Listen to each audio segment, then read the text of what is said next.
about I was watching Conor with his leg snap, and I'm like, is this gonna happen to more guys? Are we gonna see more of this? 100%. Okay. Yeah, it's we've seen so many of them. Of course, it's going to keep happening. Yeah. Chris Weidman, Anderson Silva, and you can go back down the line. And why? Corey Hill was the first one I ever saw. That was like that. No one had seen that before. I'd only seen it on video. I'd never seen it in real life. When he threw a kick and the opponent checked it, I forget who he's fighting, and it snapped his fucking leg in half. And the referee didn't realize it, and so he went down, and the referee hadn't noticed it, and the other guy was beating him up, and I got up and I was yelling. I took my headphones off and I was yelling, "Stop the fight! Stop the fight!" But it's like, I don't know if the ref could even hear me because it's a crowded arena, and now he's down. The other fighter's pounding on him, so it's like, see who was fighting him. I'm trying to remember who was fighting. Corey Hill, leg break. I just wonder. It's like you see it happening more and more, and then with the leg kicks seeming to play more of a role, and it's gonna happen. We've seen it happen so many times. It happened with Anderson Silva. It happened with Chris Weidman. Leg breaking, arms breaking. It's part of the sport. It's gonna happen. I've gotten into it. Like, I was a boxing purist. Have you been live to an MMA fight in Miami, in the Hilton? It was like a small, like, local one. And I'm telling you, this like pains me to even admit it because I'm just such a big boxing fan. But in order to really appreciate boxing, you kind of need to understand the sport. It's just one of those. It's like jujitsu or like one of those things. Like I don't really get it. I don't know enough. You know what I mean? Right. But I'm sure if I knew a lot, I'd notice every little bit of nuance. It's almost like soccer. You know how they can appreciate not scoring. Like the whole thing is almost scoring. You're like, ooh, that was a good almost score.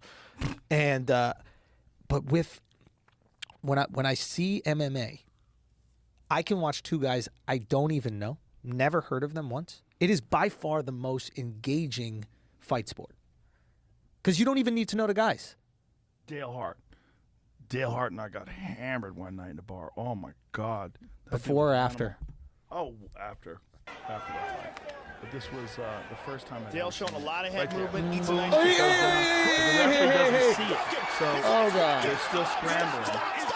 And he's not tapping. So if you can hear me. The fight is all over. Oh God, that's gnarly, dude. Yeah, look at his leg. So I It's gonna be stopped.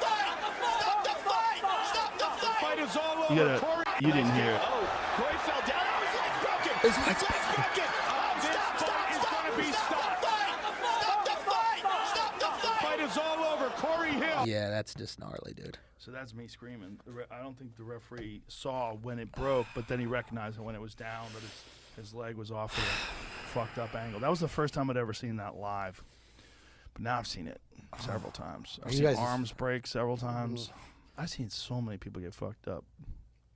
Are you immune to it? I'm a little numb to people getting injured, for sure. There's no way.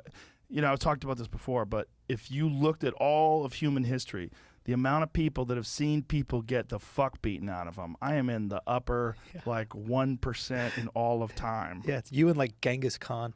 Well, he's seen people get fucked up in a different way. Yeah. That's chop their legs off and light them on fire and use them on a catapult. Like, have you ever listened to Dan Carlin's Hardcore History? No. Listen to me, man.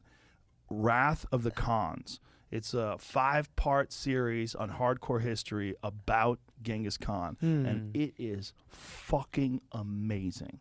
It's amazing. I was obsessed with Genghis Khan for like 3 years after this. Why? He killed 10% of the population on Earth.